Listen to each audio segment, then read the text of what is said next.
राधे राधे महाराज जी। महाराज जी, ये तंत्र मंत्र कुछ लोगों के ऊपर लोग कर देते हैं, क्या ये ऐसा सच में होता है? ऐसा कुछ वैसे ऐसे विधान हैं जो तांत्रिक हैं, जो मंत्रों के ज्ञाता हैं, इसमें मारण है, वशीकरण है, उच्चाटन है, ये इसके विधान हैं। लेकिन ये उन्हीं के ऊपर काम करते हैं जो भगवान का भजन नहीं करते। जो भगवान का भजन करते हैं उनके ऊपर काम नहीं करते। अगर आप राधा राधा जपते हो, कृष्ण कृष्ण जपते हो, तो भगवान तुम्हारी रक्षा करेंगे। कोई भी तंत्र मंत्र तुम्हारे ऊपर काम नहीं करेगा। एक तांत्रिक था तो वो शालिग्राम भगवान को चुटकियों से नचाता था ऐसे, और भक्त का नाटक करता था।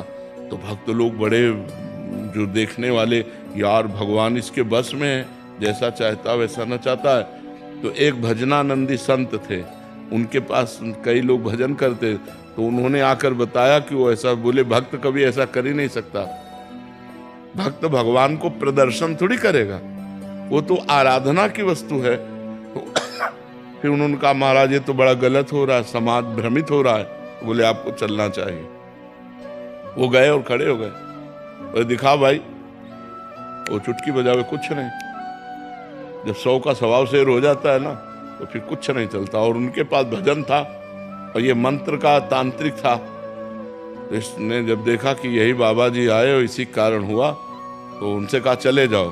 तो उनका ये नाटक बंद कर, भोले भाले लोगों को तू ऐसे तंत्र के द्वारा लुभायमान करता है और पैसे इकट्ठा करता है। अब सारे समाज में उसकी बेइज्जती हुई, तो उसने शाम के अनुष्ठान किया मारण का प्रयोग किया। वो खप्पर में आग की तरह जलती हुई उन महात्मा की तरफ बढ़ी, लेकिन उनकी डेहरी की परिक्रमा करके बस खड़ी रही। कृत्या भी कहते हैं शास्त्रीय भाषा में, कृत्या, मारण, ऐसे नामों से उच्चारण किया जाता है। तो उन महात्मा ने कहा, मैं कोई दोषी हूं क्या? सब में भगवान वास करते, तू भी भगवत स्वरूप है। उसी के द्वारा प्रकट की हुई कृत्या, उसी को जाकर पटक दिया उल्टी खून की। और जब उन शिष्यों ने कहा, महाराज मर जाएगा, आप कृपा करके चलो, बस राम राम राम राम राम, खत्म कृत्या। सब अंतर ध्यान हो गए। तो उनका बेटा, अब समझ जा, कान पकड़ा, उस शिष्य बन गए महात्मा को, ईमानदारी से भजन करने लगे। तो तंत्र होता है, मंत्रों में ऐसी ताकत है कि मारण, वशीकरण, उच्चाटन ये सब हो सकता है।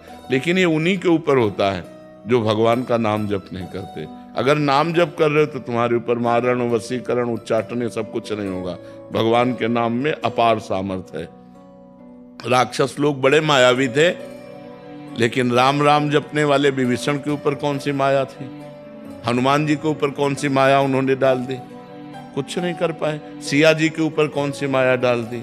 जो भगवान में चित्त जोड़े हुए हैं उनके ऊपर माया का कोई प्रभाव नहीं पड़ता है। ये तंत्र मंत्र तो बहुत छोटी सी बात है। एक बड़ा तांत्रिक था, वो सन्यासियों को परेशान करता था। तो धर्म सम्राट करपात्री जी उनके पास गए और कहा, नारायण नारायण नारायण, और कहा जितनी तेरे में ताकत हो अब लगा तंत्र की। चरणों में गिर गया था। बोले आपके ऊपर हमारा तंत्र कोई काम नहीं करेगा। जहाँ नारायण नाम है, राम नाम है, कृष्ण नाम है, राधा नाम है, हरि नाम है, जहाँ पाप करने वाले लोग हैं उन्हीं के ऊपर उनका प्रभाव पड़ता है। ऐसा है कि तुम्हारे ऊपर अगर तंत्र कर दिया जाए तो तुम परेशान हो जाओगे। तुम्हारे ऊपर मारण लगा दिया जाए तो 10 दिन में मर जाओगे। अगर 1 दिन का लगा तो 1 दिन में मर जाओगे। 1 महीने का लगा तो 1 महीने में मर जाओगे। ऐसे हैं, मंत्रों का प्रभाव है। पर वो अच्छे से अनुष्ठान करेगा तब आपके ऊपर प्रभाव पड़ेगा। महाराज जी, जिनके ऊपर ऐसा हो गया है, उनके परिवार वालों को लगता है कि इसके ऊपर हो गया, तो अब वो क्या करें? भगवान का नाम कीर्तन घर में करवावें और भगवान की कथा, भगवान का नाम जप करें, सब ठीक हो जाएगा। को अलग से संकल्प करना पड़ेगा या ऐसे ही हो जाए? ऐसे ही शुरू कर दे। ऐसे 1 घंटा नाम कीर्तन करवावे, नाम जप करे, भगवान की कथा, भगवान शालिग्राम विराजमान कर ले। घर में नाम कीर्तन जिसमें होता है, नाम संकीर्तनम यस्य सर्व पाप प्रणाशनम, 1 घंटा नाम कीर्तन करे, कोई भी अमंगल नहीं होता। महाराज जी, अभी एक कोई जने आए थे, वो कह रहे थे कि इन पे ऐसा हो गया, तो हमने यही उपदेश दिया कि ये नाम, कह रहे कि नाम इनसे होता नहीं है नाम जप, और एक नाम सुनते हैं तो फिर बहुत विकल हो जाते हैं। ये मतलब जिन पे ऐसा हुआ है महाराज, वो सुनना भी नहीं चाहते जिसके ऊपर। नहीं तो फिर यही तो दुर्गति है, यही तो दुर्गति है। तो मतलब उनको बिठा के ऐसा हाँ, बिठा के जबरदस्ती सुनाना चाहिए, वो निश्चित खत्म हो। उनको कह रहा है कि इनको कष्ट होता है कि जब नाम हाँ, कष्ट होगा क्योंकि वो मंत्र का प्रभाव है, इसलिए उसके ऊपर है। नहीं तो नाम जप से भूत प्रेत उतर जाए, सब सब सब ठीक हो जाए। नाम जप में बड़ी सामर्थ्य है, बड़ी सामर्थ्य है। एक बार हम एमसी में थे तो एक को भूत आया, तो वहां लाए, तो हम कोई झाड़ना फूकना तो जानते नहीं, हम नाम जपना शुरू किया और चीखने लगा। हाँ महाराज जी, वो कह रहे थे कि और अब कहा इनसे दूर ले चलो, इनसे दूर ले चलो। हमका बैठल अब थोड़ी देर बैठा रहा, बोला हम जा रहे हैं। हम कहाँ जाओ? और ठाकुर जी को भोग लगा के जब जल चरणामृत और जल उनको दिया, वो खत्म हो गया, चले। ये अपवित्र आत्माएं होती हैं, अपवित्र जगह प्रवेश करती। हम इस स्मशान में घूमे, कभी हमें भूत प्रेत कहीं कुछ नहीं। गंगा किनारे 20 साल रहे, गंगा किनारे ही रहे, कभी कोई ऐसा नहीं। तो नाम जप करो भगवान के नाम में, बड़ी भूत पिशाच निकट नहीं आवे। बहुत सिद्ध है, गोस्वामी जी ने सिद्ध अवस्था में, तुलसीदास जी ने यह लिखा, हनुमान चालीसा। भूत पिशाच निकट नहीं आवे, महावीर जब नाम नासय रोग हरे सब पीरा। जप निरंतर हनुमत, हाँ जपत निरंतर हनुमत। हाँ, ये बात समझ लेंगे। महाराज जी, ज्योतिषी में विश्वास करना चाहिए? ज्योतिष शास्त्र है। परीक्षित जी जन्म लिए थे तो जन्म से लेकर मृत्यु तक का निकाल दिया था उन्होंने, इनको तक्षक सर्प काटेगा, पूरा मृत्यु तक निकाल दिया था।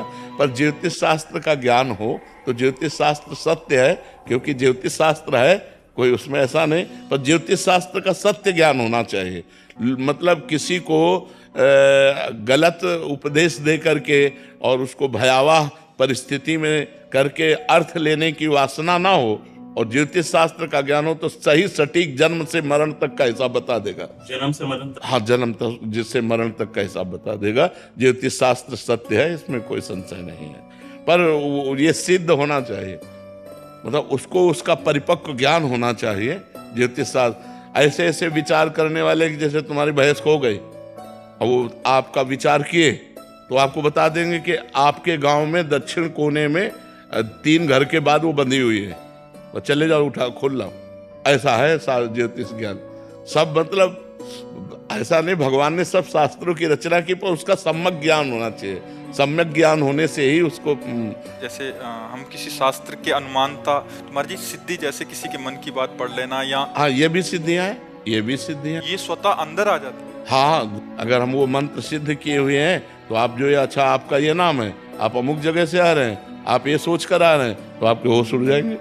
पर इन सब सिद्धियों को प्राप्त करने वाला भगवान को नहीं प्राप्त कर सकता, इसलिए कभी भगवान को प्राप्त करने वाले में आप कोई सिद्धि नहीं देखेंगे। ये सब शांत एकदम साधारण पुरुष, वो सब रिद्धि सिद्धि पेरे बहुआई, बुद्धि लोभ दिखावे भाई, होए बुद्धि जो परम सयानी, चिंतन चितई न अनहित जानी। वो अनहित कर देंगे, वो भगवत प्राप्ति नहीं होने देंगी।